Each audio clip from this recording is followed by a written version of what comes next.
The desperate signal. The morning sun of HFY cast long purple shadows across the Xanthari research colony, where Director Thessa stood watching her team prepare for another day of discovery. The gentle breeze carried the scent of crystalline flowers that grew nowhere else in the galaxy. Her violet skin shimmered in the alien sunlight as she reviewed the day's research schedule on her datapad. The Xanthari were known throughout the Galactic Union as master scholars and peaceful explorers. Their colony on HFY represented 5 years of careful research into the planet's unique energy formations. 27 researchers from 6 different species worked together here, studying phenomena that could revolutionize clean energy production for countless worlds. Thessa adjusted her flowing research robes and walked toward the main laboratory complex. The buildings were constructed from locally grown biomaterials that sparkled like gems in the sunlight. Everything about the colony reflected the Xanthari philosophy of harmony with nature and dedication to knowledge. Director Thessa called Dr. Vren, a young Xanthari researcher with bright green eyes. The energy readings from Sector 7 are showing unusual patterns. Should we investigate? Before Thessa could respond, the peaceful morning was shattered by the screaming whine of attack ships diving from the sky. Massive vessels with black hulls and red markings descended like vultures, their weapon systems already charging. The colony's simple defensive shields flickered and died under the first barrage. The Void Reapers had found them. Explosions rocked the research complex as laser cannons tore through the beautiful crystalline structures. The biomaterial buildings, designed for beauty and function rather than defense, crumbled under the assault. Researchers ran screaming across the courtyards, seeking shelter that did not exist. Warlord Krex stood on the bridge of his flagship, the Dark Harvester, watching the destruction below with satisfaction. He was a massive creature from the Skarn species, with thick armor-like skin and tusks that jutted from his lower jaw. Scars covered his body from 100 battles, and his yellow eyes gleamed with cruel intelligence. "Excellent," Krex growled. To his second-in-command, a thin reptilian creature named Slix. The intelligence was correct. No military presence, just soft scholars and their toys. Begin the harvest. The Void Reapers were the most feared pirate organization in this sector of the galaxy. For 15 years, they had raided peaceful colonies, stealing advanced technology and selling captives to the slave markets of the Outer Rim. Krex had built his reputation on attacking targets that could not fight back. Smaller raider ships landed in the colony's central plaza, disgorging armed pirates who began systematically looting the research facilities. They moved with practiced efficiency, knowing exactly what to look for. Advanced computers, energy crystals, research data, and anything else of value was loaded onto their ships. Thessa found herself trapped in the communications center with 5 other researchers. Through the reinforced windows, she watched her life's work being destroyed. The beautiful gardens where she had walked that morning were now burning craters. The laboratory where her team had made breakthrough discoveries was being stripped bare by laughing pirates. "Director, what do we do?" whispered Dr. Keela, an elderly researcher whose hands shook with fear. "Our defensive systems were never designed for this kind of attack." Thessa's mind raced. The Xanthari were not warriors. Their entire civilization was built on the principle that knowledge and peaceful cooperation could solve any problem. But knowledge meant nothing when faced with pure violence and greed.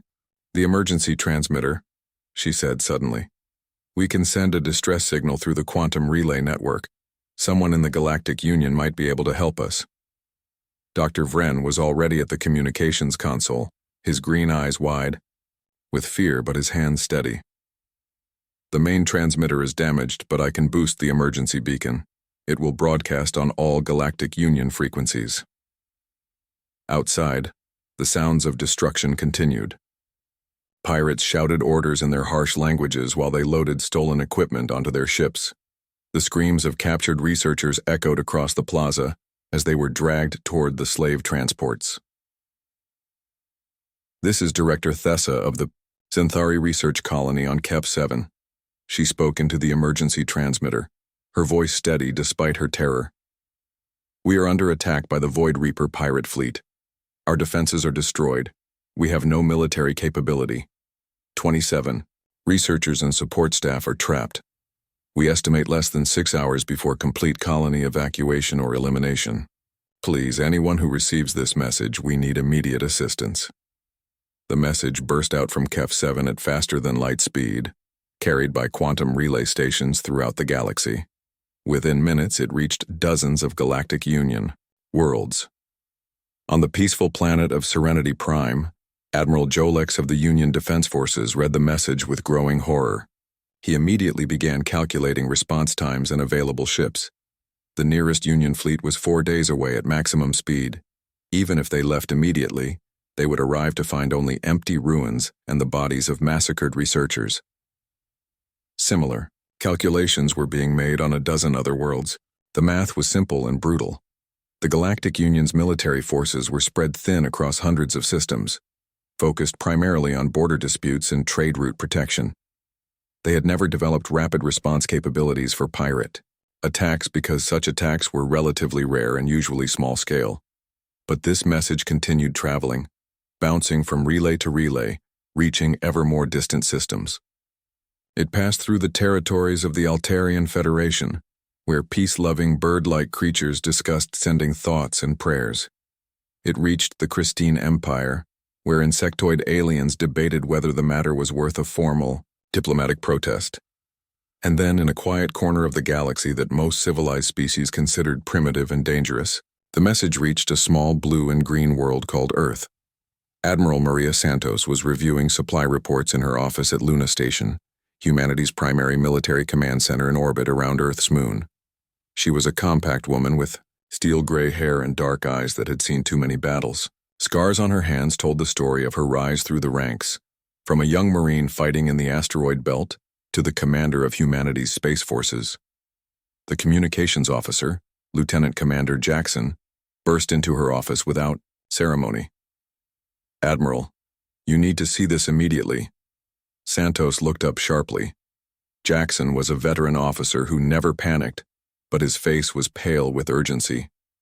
"What is it, Commander?" "Distress signal from a research colony. Pirate attack. They have maybe 6 hours before total elimination." Santos took the datapad and read the message twice.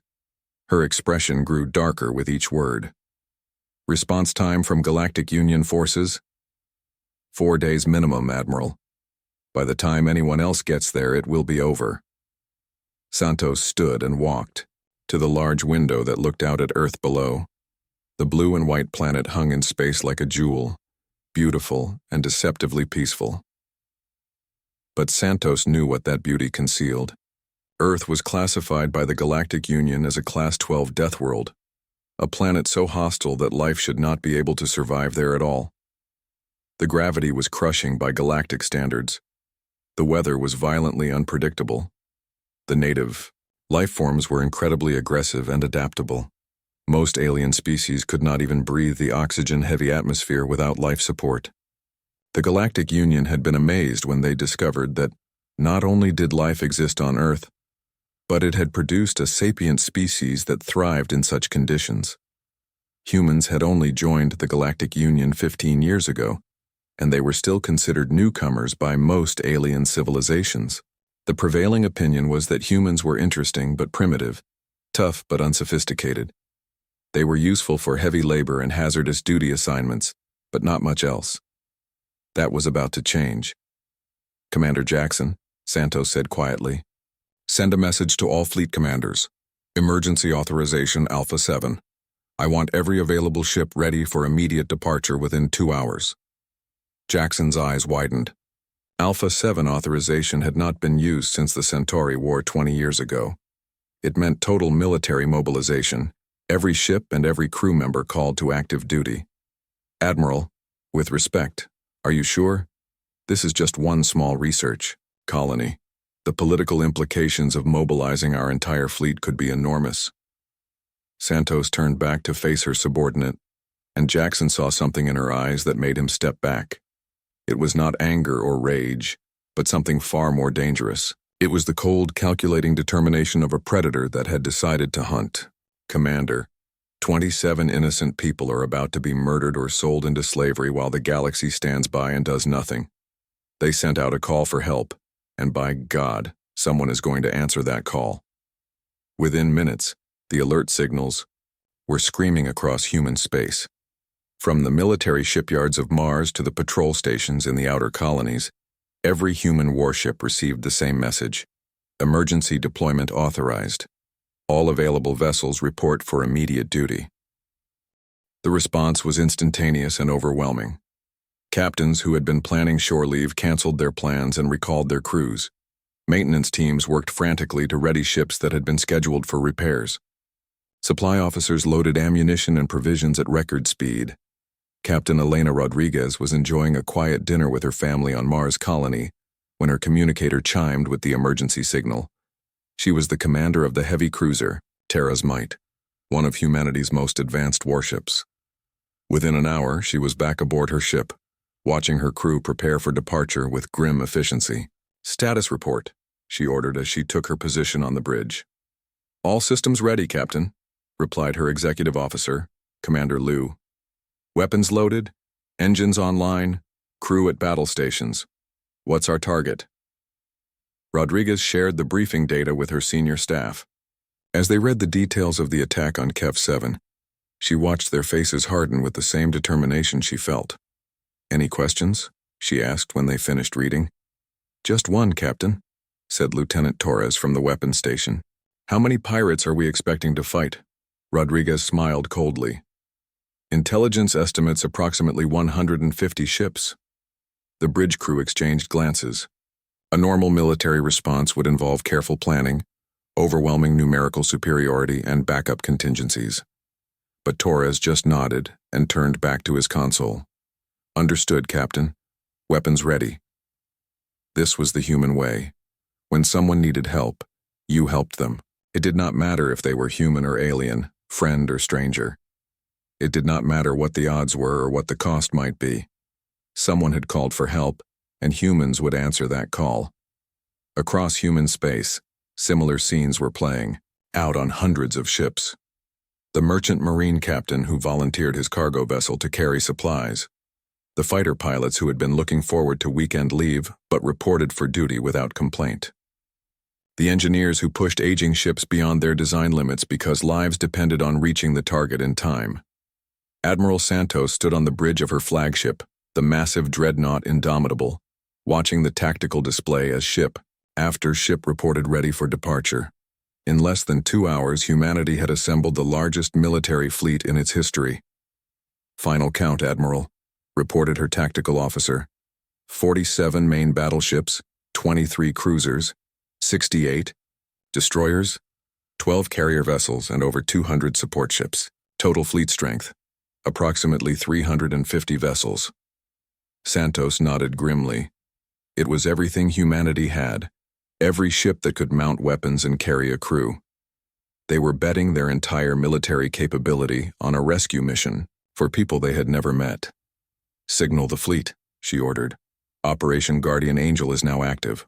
All ships prepare for jump to hyperspace. Destination, KEF-7. Time to show the galaxy what happens when someone threatens innocent people." The human fleet disappeared into hyperspace, leaving behind a solar system that was now completely undefended for the first time in decades. But not one human complained or questioned the decision. 27 strangers had asked for help, and help was on the way. The Deathworlder response. The human fleet dropped out of hyperspace at the edge of the KEF-7 system like an avalanche of metal and fury. 350 warships materialized in perfect formation, their hulls scarred by the harsh conditions of Earth's solar system, their weapon systems already charging for battle. Admiral Santos stood on the bridge of the Indomitable, studying the tactical display with cold precision. The Void Reaper fleet was spread across the system in the lazy formation of predators who had never faced serious opposition. Their ships clustered around the research colony like scavengers feeding on a carcass. "Sensor report," Santos ordered. 147 enemy vessels confirmed, reported Commander Hayes from the sensor station. Flagship appears to be a modified dreadnought class approximately 2 kilometers in length. Multiple cruiser and destroyer class vessels, plus various support craft. They're not in any defensive formation, Admiral. They're completely focused on looting operations, Santos allowed herself a thin smile. The pirates had made a fatal mistake. They had grown comfortable with their reputation, lazy from years of attacking defenseless targets. They were about to learn that humans were different from the peaceful species they usually preyed upon. Communications. Open a channel to the pirate flagship. Let me speak to their leader. On the surface of HFY Warlord Krex was supervising the final stages of the colony's destruction when his communications officer burst onto the bridge with panic in his yellow eyes. Warlord. Massive fleet just dropped out of hyperspace. Unknown. Configuration, but they're big and heavily armed. Krex turned from the holographic display showing his force's progress to the main tactical screen. What he saw made his blood run cold. The display was filled with red dots representing hostile ships, more enemies than he had ever faced in his 15-year career of piracy. Where did they come from? He snarled. The nearest Galactic Union fleet is days away. Before his officer could respond, the communications console activated. The image of a human female appeared on the screen, her dark eyes filled with deadly intent. I am Admiral Maria Santos of the Terran Defense Force, she said in a voice like winter steel. You have 30 seconds to release all captives and surrender your ships. This is your only warning. Krex stared at the alien face on his screen. He had heard of humans, the newcomers from the Deathworld, but the reports had described them as primitive savages barely capable of spaceflight. Yet here was a massive fleet that had appeared as if from nowhere, commanded by this small female, with eyes like a predator. Human, Krex growled. You are making a mistake. We are the Void Reapers. We have terrorized this sector for decades. Your little fleet cannot stand against our power. Santos's expression did not change. 20 seconds. Krex looked at his tactical display again. His ships outnumbered the humans, nearly 3-1, and his flagship alone outmassed most of their vessels. The numbers were in his favor, and he had never lost a battle in his entire career. You want to fight, Deathworlder? You will have one. All ships, attack formation, destroy these primitives. The Void Reaper fleet began to move, their ships spreading out into their traditional attack pattern. They had used these tactics successfully, for years, overwhelming their enemies with superior numbers and firepower. But as they maneuvered, something unexpected happened. The human fleet did not retreat or try to match their formation. Instead, they accelerated directly toward the enemy, at speeds that should have been impossible. The human ships were built to operate in Earth's incredibly hostile environment, where solar radiation could melt normal hulls and gravitational forces could crush conventional spacecraft. This made them faster and more maneuverable than anything the pirates had ever encountered. Captain Rodriguez stood on the bridge of Terra's Might as her ship led the charge toward the enemy line. Her crew worked with the precision of people who had trained for exactly this moment their entire lives. Target the enemy flagship, she ordered. Full weapons spread. The Terra's Might was armed with weapons designed to fight in Earth's solar system, where normal energy weapons would be dispersed by radiation and conventional missiles would be destroyed by gravitational fields. Human military technology had evolved to function in conditions that would disable most alien equipment. The first salvo from the human fleet lit up space like a new sun. Plasma cannons that could burn through asteroid metal punched holes in pirate hulls. Kinetic weapons accelerated to relativistic speeds by Earth's crushing gravity turned enemy ships into expanding clouds of debris. Warlord Krex watched in horror as his outer screen of destroyers simply vanished under the human attack. Ships that had survived dozens of battles were torn apart in seconds by weapons that seemed to ignore normal defensive systems. How are they doing this? He screamed at his tactical officer. Their weapons are impossible. Energy readings are off the scale. What Krex did not understand was that human weapons were not designed to fight other ships in normal space. They were designed to function in the hellish environment around Earth, where background radiation was so intense that it would kill most alien species in minutes. The weapons that seemed impossibly powerful to him were merely normal by human standards. The battle became a massacre. Human ships moved through the pirate formation like sharks through a school of fish. The pirates had relied on terror and overwhelming numbers for so long that they had forgotten how to fight a real war. Their tactics were designed for raiding defenseless colonies, not facing an enemy that fought back with equal ferocity. Lieutenant Commander Jackson piloted his fighter squadron through the chaos, hunting down pirate vessels that tried to escape. His small craft were built to operate in Earth's atmosphere, where hurricane-force winds and crushing air pressure would destroy normal aircraft. In the vacuum of space, they moved like phantoms, too fast and agile for the pirate ships to target effectively. Dragon Leader to all flights. Jackson's voice crackled over the communications net. Enemy transport ships are trying to escape with captives. Priority target, repeat. Priority target. The human fighters dove on the fleeing transports like birds of prey. These ships contained the kidnapped researchers from the colony, innocent people who would be sold into slavery if they escaped. For the human pilots, there was no decision to make. The transports had to be stopped. But stopping them without killing the captives required precision that bordered on the impossible. The fighters had to disable the ship's engines and weapons without breaching the life support systems. It was the kind of flying that required nerves of steel and reflexes honed by a lifetime of surviving on a death world. One by one, the transport ships found themselves surrounded by human fighters. Their crews, faced with certain death if they resisted, began to surrender. On the surface of HFY, Director Thessa and her surviving researchers huddled in the ruins of their communications center, listening to the sounds of battle raging overhead. Through the shattered windows, they could see explosions lighting up the sky as ships fought and died in orbit. "What's happening?" whispered Dr. Vren, his green eyes wide with fear and hope. "Someone came," Thessa said, hardly daring to believe it. "Someone actually came to help us." The few Void Reaper ground troops that had been left to guard the prisoners were in chaos. Their commanders in orbit were either dead or too busy fighting for their lives to give orders. Some of the pirates simply fled, abandoning their posts and stealing small craft to escape the system. Others barricaded themselves in the colony's remaining buildings, hoping to use the researchers as hostages. But human Marines were already landing on the planet's surface. These were soldiers trained for combat in Earth's deadliest environments, where the simple act of breathing could kill most alien species. They moved through the colony with methodical efficiency, their armor designed to function in conditions that would cook most life forms alive. Sergeant Major Williams led Alpha Team through the ruins of the research complex, his sensors tracking the remaining pirates through the crystalline rubble. His squad moved with the fluid coordination of predators who had hunted together for years. Thermal readings showed 12 hostiles barricaded in the main laboratory, he reported through his comm system. Approximately 6 civilian captives with them. "Rules of engagement?" asked Corporal Martinez, his finger resting lightly on the trigger of his plasma rifle.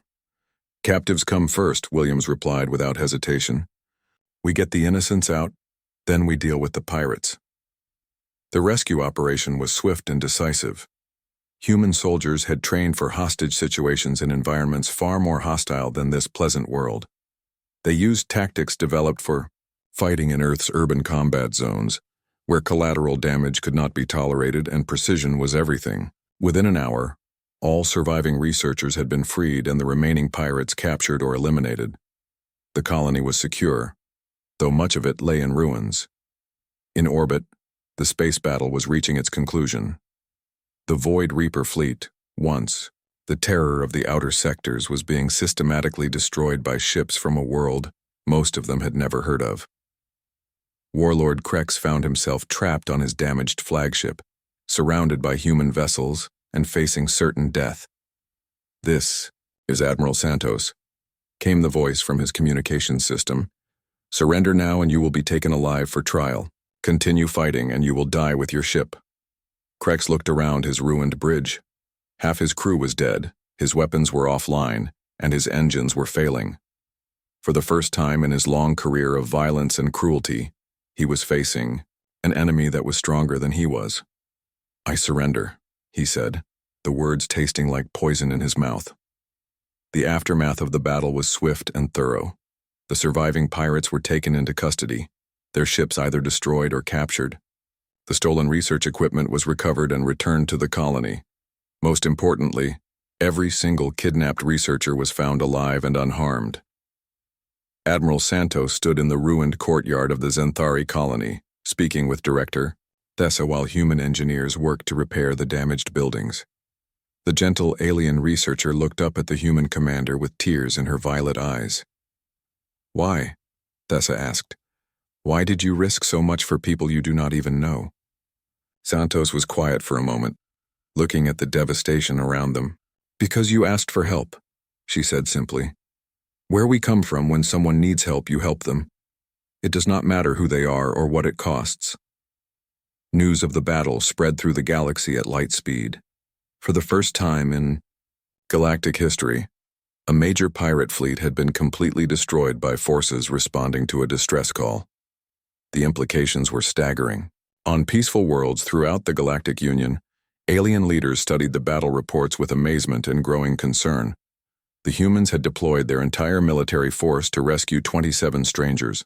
The tactical analysis showed weapons and technology that far exceeded what anyone had expected from the primitive Deathworlders.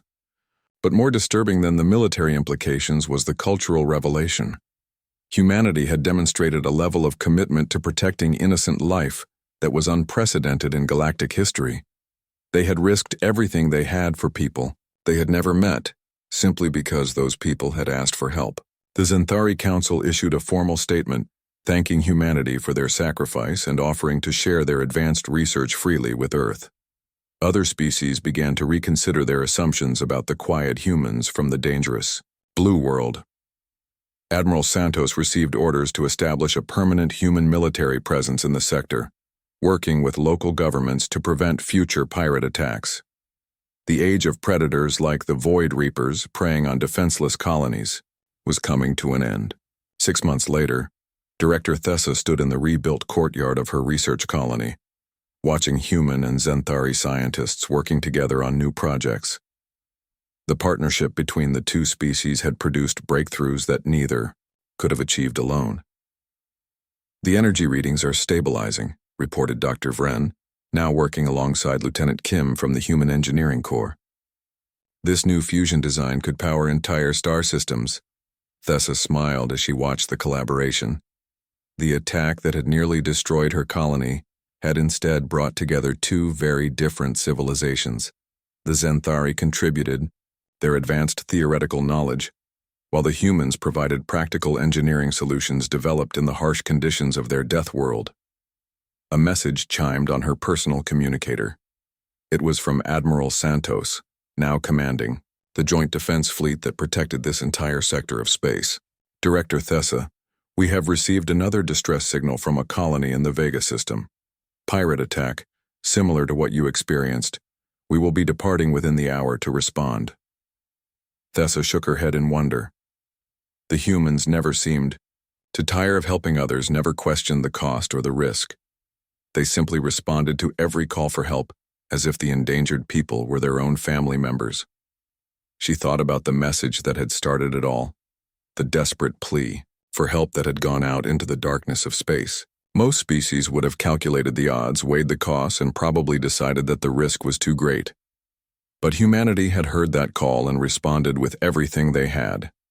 In doing so, they had not only saved 27 lives, but had changed the entire balance of power in the galaxy. The age of piracy and predation was ending, replaced by an era where innocent people could call for help and know that someone would answer. The Deathworlders had indeed answered the call, and the galaxy would never be the same.